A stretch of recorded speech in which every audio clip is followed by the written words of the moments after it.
Welcome to the first video of a series of videos in which I will be teaching you physics. Today's video is all about velocity.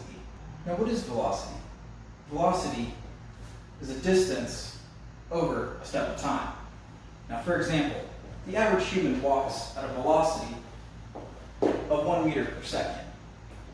This is the precise experiment that I use myself to understand velocity. This is a screenshot from the software I use called Tracker. It tracks me as I walk from left to right on the screen. And by adding a reference point, Tracker is able to measure the distance I traveled.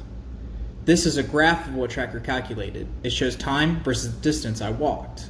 And this is a table of that graph. The numbers on the left represent time, and the numbers on the right represent distance. By using the formula I showed you at the beginning of the video, you can now calculate my velocity. Now that we have a real-world experiment measuring velocity, we can test the physics. And to do this, we'll use computer code. This is the code that I've written. The top portion is only creating the sphere in the animation that you'll see. From velocity on down is where we want to focus. We calculated my velocity to be about 1.5 meters per second. This is shown here at velocity equals 1.5.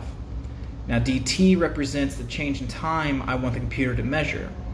This just means every 0.1 or tenth of a second, I want the computer to measure the distance the sphere traveled. This is where coding is wonderful. I don't have to do these repetitive calculations by hand. The next line, dx, is telling the computer how fast the sphere is moving. This is telling the computer that the sphere is moving along the x-axis at the velocity, which is 1.5 meters per second, times the change in time.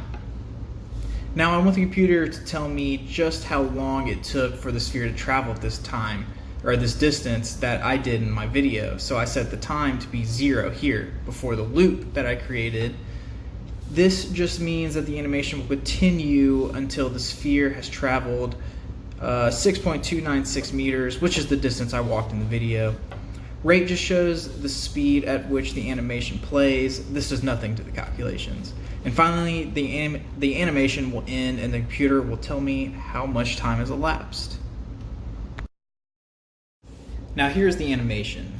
That is the green sphere that I created with the code, and the video just shows the sphere moving from one point where I created at 0.00, and it moves further and further away at the rate at which I coded.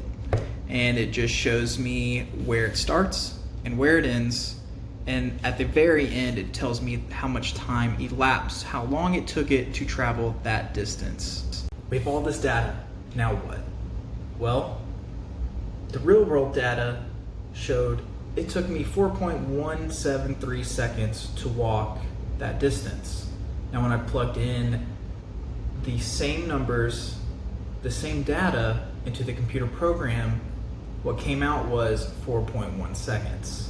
Now there was a little ambiguity based on I was the one walking, I am human, I accelerated maybe slightly. But the numbers were only off by 0.073, my mistake.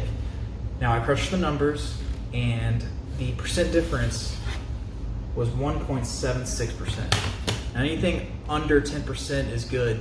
Now 1%, that's dang good. So Mom, I hope you understand a little bit more about velocity. Thanks, Mom. Thanks for watching.